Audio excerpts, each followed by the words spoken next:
The fake agency scandal has taken a dramatic new turn. Prince Adeyemi Adeniyi, the self-acclaimed Director General of the fictitious Presidential Foreign Investment Promotion Council, has been arrested in Osun State after a court issued a bench warrant for his arrest for failing to appear for arraignment. We have the details. Now, trending at number 2, Senator Oshiomhole is firing back at Governor Makinde, calling his demand for a UN probe into the Orire school kidnapping most unstatesmanly and accusing him of carrying partisan politics too far. Let's watch.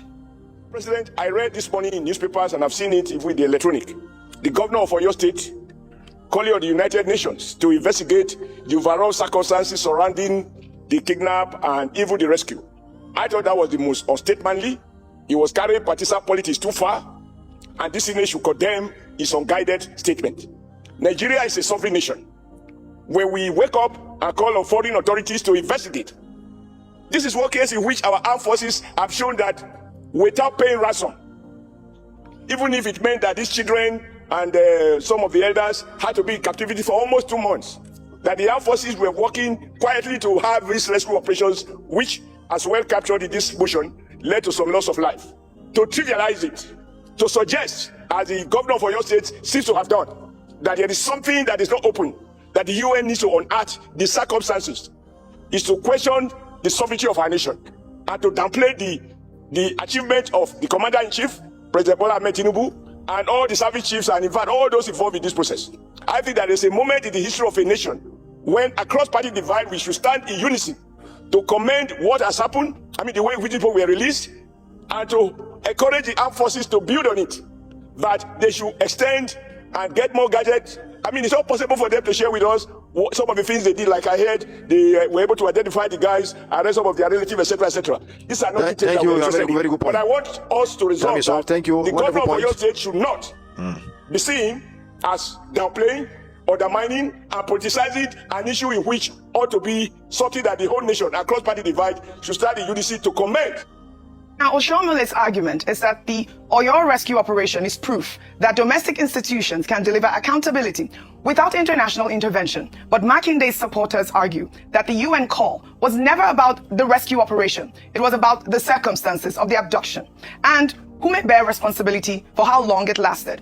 The Oyo State Assembly has backed Makinde's call, but the Senate has asked Makinde to withdraw it. The debate is far from over. Now, the real question is not whether Makinde was statesmanly. It's whether anyone will be held accountable for 56 days that teachers and school children were held in captivity. Good morning, Dr. Abati. Good morning, Ayo. Good morning, Rufai. Of course, this Oyo rescue operation and the politics behind it will continue to play out until we get a balance to the story. But meanwhile, Senator Abdul Ningi called on the government to immediately parade and prosecute all suspects arrested in connection with the Oyo kidnapping, and also proposed that families of security personnel killed during the rescue operation be compensated. Let's take a look.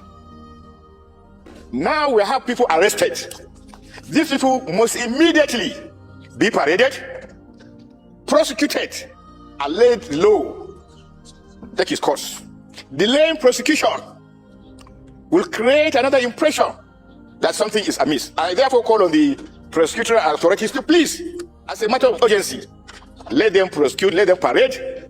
All right, I don't know what your thoughts are about parading these, suspects at this point. But Ningi also urged the National Security Advisor, Nuhu Ribadu, to sustain the interagency collaboration that made the rescue possible and replicate it across other security operations nationwide. Now, 8 kidnappers are in custody, and the families of 3 fallen security heroes are waiting for justice and compensation. And I'll just take Bayo Onanuga's reaction before I come to you, reacting to Makinde's call for a UN probe. Well, Bayo Onanuga fired back at Governor Makinde, describing his call for a UN probe as bizarre politics, saying that Makinde is simply trying to weaponize anything available because he's now a presidential candidate. Just an excerpt of that interview he gave to, I believe, Punch newspapers. Let me start off, first of all, with a simple statement on the call by Senator Ningi to parade, prosecute. Yes, there's been a call to swiftly carry out the process of justice on all those who were arrested. That is within, the conversation, and it's said to be a way to ensure that we're able to fight against terrorism. Part of it is the full course of the law and ensure that there's no delay in that matter. But the issue around parading has also come under a lot of controversy because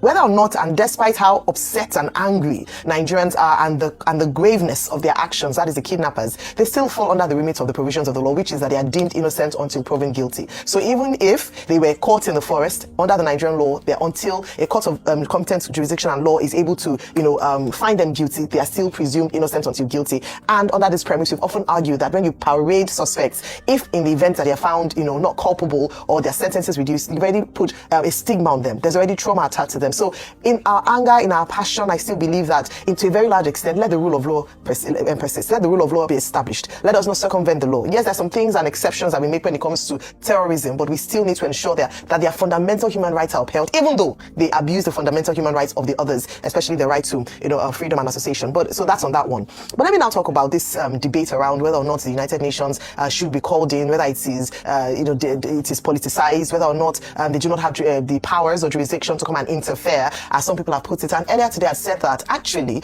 in previous cases of mass abduction of children, the United Nations had conducted independent investigations. The Chibok girls in 2014, the Kankara boys in Katsina State, there was an investigation because abduction of children actually falls under the 6 grave grave constitutions of the United Nations, and it is important to mention that. And so in cases like that, they can institute an independent investigation. In other areas, a state can actually invite the United Nations where they feel they do not have local capacity. Regional leaders, like the governor of Oyo State, can call for an independent investigation. What do investigations do? They ensure that they're able to find out the real cause, the root cause, and based on those recommendations from the report, ensure that we're able to avoid instances like that from repeating itself. I had called for the Nigerian state to conduct an independent investigation, and if the United Nations, based on the gravity of the abduction of children, decide to conduct an investigation, why not so? And I don't think that Governor Makinde should be said, oh, don't do this. If he feels that there's more that meets the eye to the case, then by all means, this is a state. He's the chief security officer. He has a right to ask for more eyes and more investigation to be done, especially if he doesn't trust what has happened on ground. Oh, well, Minister of Works, David Umahi, is speaking out over the death of a nurse, Mary Haliba, inside his own house in Ebonyi State. The minister described her as a good nurse, while also calling on his lawyers to take action against individuals spreading what he calls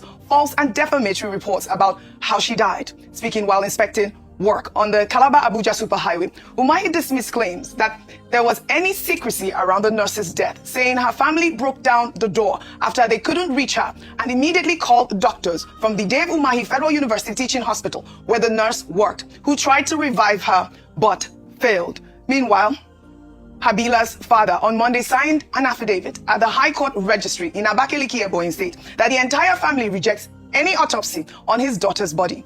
In the sworn document, Haliba's father stated explicitly that she served as a personal nurse to Minister Umahi, residing at his guest house in Abuja, and Ebonyi State in the staff quarters. He then went on to state that while Umahi ordered an autopsy, his family appealed against any medical investigation to leave her body and organs intact. I mean, you've seen the story trending, Ayo, and we've seen the affidavit that even the father of the deceased is saying, their daughter died in her room, and that all these stories that have been going around, whether or not there should be more investigations or not. I mean, I don't know your thoughts on the story. So beyond the person of interest who is involved in this case, who is the Federal Minister of the Federal Republic, is that there's a human being that has lost her life in very interesting circumstances, and then there are questions being raised, and for that purpose, I believe that where someone dies in questionable circumstances or just to ascertain the nature of death, a coroner's inquest is called for. And this is what Omoyele Sowore has now called for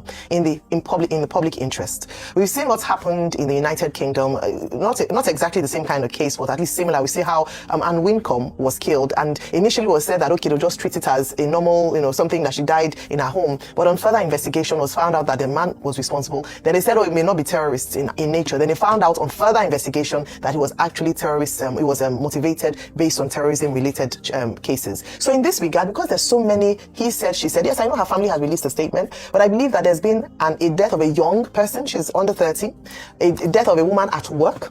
There ought to be a coroner's inquest at the very minimum. And also to be able to, for the person of interest involved, absolve, at least clear his name legally. since he said that, okay, everything was overboard, to answer the unanswered questions. Let us have a full investigation. Let us have a coroner's inquest. We need to begin to do that in Nigeria. I know that culturally, cultural sentiments would usually mean that people would not like the idea of an autopsy because of how invasive it is. But in the interest of crime and criminality, we don't have such records. We need to begin to do that. And I do believe that there's a place where the state can override the wishes of the family to actually carry out an autopsy to determine the cause of death because of the circumstances of death. We don't need any more controversies around this. Let there be a full investigation instituted, and in the interest of the public, and even in the interest of the Nigerian state, let us have a coroner's inquest on to ascertain what truly transpired. It happened at work, and it's, again, whether it be anybody, this is what I would also recommend, in respect of who it is in question. Gone too soon, really. May her soul rest in peace. But Habila's father also made it clear that he does not wish to proceed with the investigation any further, or any investigation, requesting that his daughter's body be released for burial.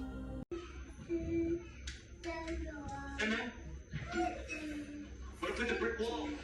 Wow, well, I didn't expect you to solve all the clues, but just in case you did, I'm glad to have my weapons guy to meet you fellas.